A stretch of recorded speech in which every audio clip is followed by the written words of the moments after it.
నిన్న ఐక్యరాజ్యసమితి ఒక జోకేషన్ చాలా నవ్వుకున్నాం. జమ్మూ కాశ్మీర్లో జరిగిన ఉగ్రవాద దాడిని మేము ఖండిస్తున్నాం, కానీ భారత్ పాక్ సంయమనం పాటించాలి అన్నారు. అయ్యా, 26 మంది భారతీయ పౌరులు చనిపోయినాయి, 20వ మెంబర్గా నువ్వు చనిపోతే మేము సంయమనం పాటిస్తాం. అయ్యో, ఐక్యరాజ్యసమితి అధ్యక్షుడే చచ్చిపోయింది కదా తీవ్రవాద దాడితోని, అందువల్ల మనం సంయమనం పాటిస్తూ ఉంటాం. కానీ నువ్వు బతికే ఉన్నావు కదా, ఆ బాధ నీకేం తెలుస్తుంది?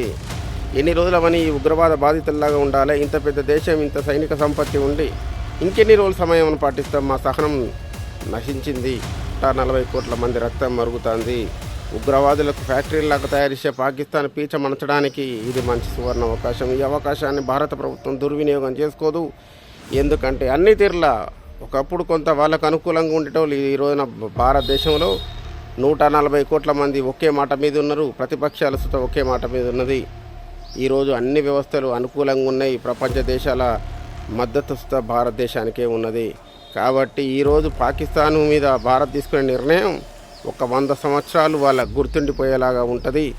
ఏదైతే పాకిస్తాన్లో భాగమైన బెలూచిస్తాన్ స్వతంత్ర దేశంగా ప్రకటించడంలో భారత ప్రభుత్వం ముందుకు ఉంటుంది. ఇది ఒక మంచి అవకాశం.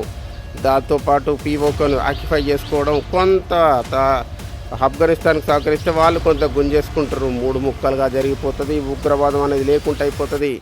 ఇప్పుడు ఉగ్రవాదులను, పాకిస్తాన్ సైన్యాన్ని రెండింటిని మాత్రం విధ్వంసంగా, మామూలు కాదు, పీచ మనిషేసి ఎక్కడిదక్కడ మట్టు పెట్టే ప్రయత్నం చేస్తే భారతదేశానికి జరిగే మేలు కన్నా పాకిస్తాన్కు జరిగే మేలు ఎక్కువ ఉంటుంది. ఎందుకంటే అక్కడ ఉగ్రవాదం కనుక పోతే, పాకిస్తాన్ సైన్యం కనుక అంతముందే ఆ దేశం అభివృద్ధి పదంలో జరుగుతుంది. దండించే విధానం చెప్తే ఈయనలోనికి దండించి చెప్పాలి.